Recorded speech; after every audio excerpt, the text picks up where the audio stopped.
Hello everyone. Today's recipe is a turkey berry.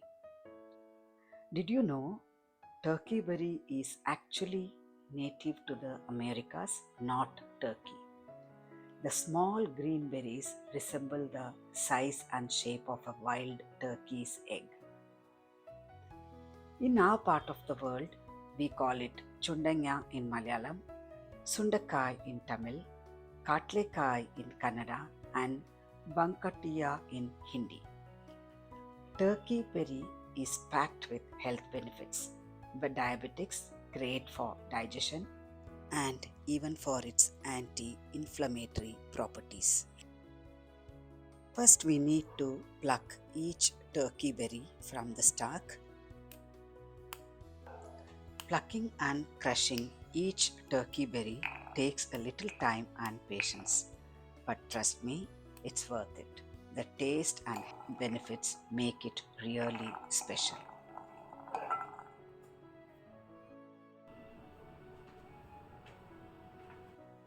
Next, just lightly crush them. You can use a mortar and pestle or any heavy object. This step is very important as it helps reduce the bitterness and allows the curry to absorb all the spices well.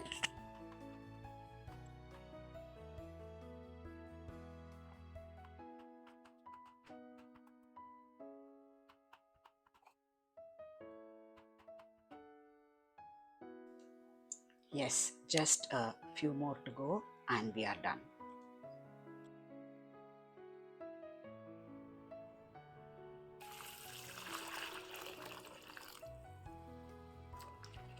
We will rinse the berries in water for 2 to 3 times to reduce the bitterness.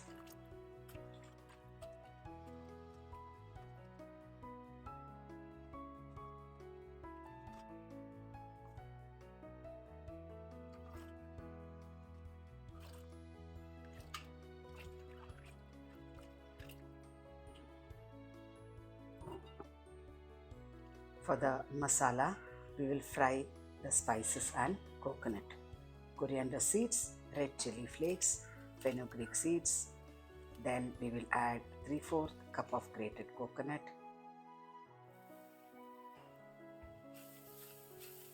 We will fry this for 2 to 3 minutes and then add shallots and tamarind to it. Shallots 10 to 12 numbers.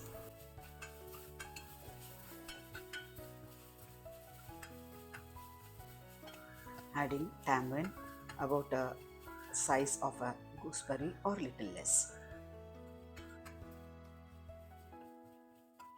Keep roasting the coconut and spices on a low flame. Make sure it doesn't burn. We are looking for that perfect brownish color and a lovely aroma. This roasted paste is what gives the curry its rich traditional flavor. We will grind this to a fine paste by adding little water.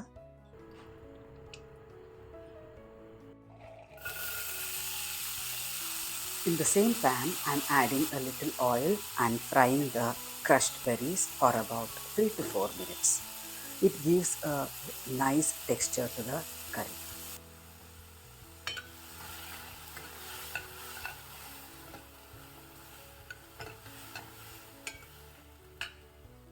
Give a gentle toss in between.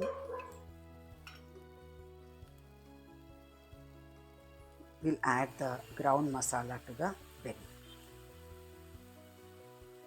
Add a little water, mix well and let everything simmer for a few minutes until the curry thickens and the flavors blend beautifully.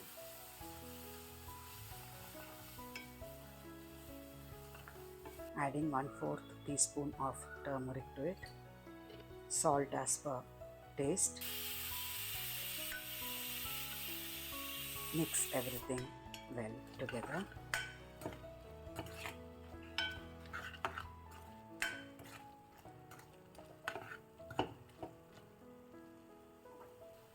We will add the masala water now.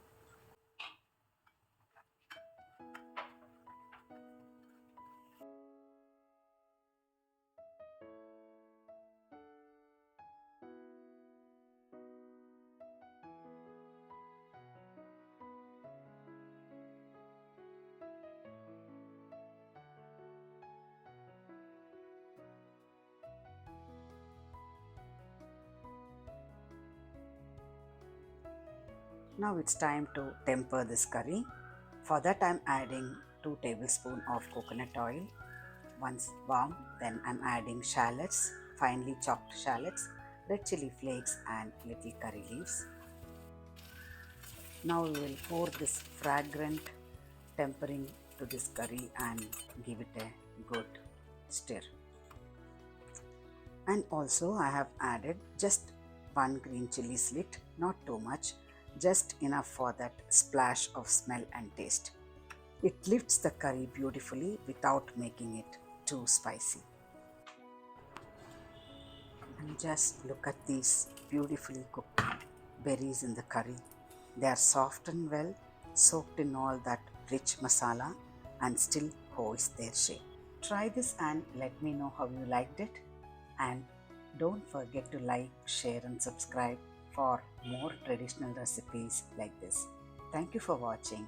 Take care and happy cooking.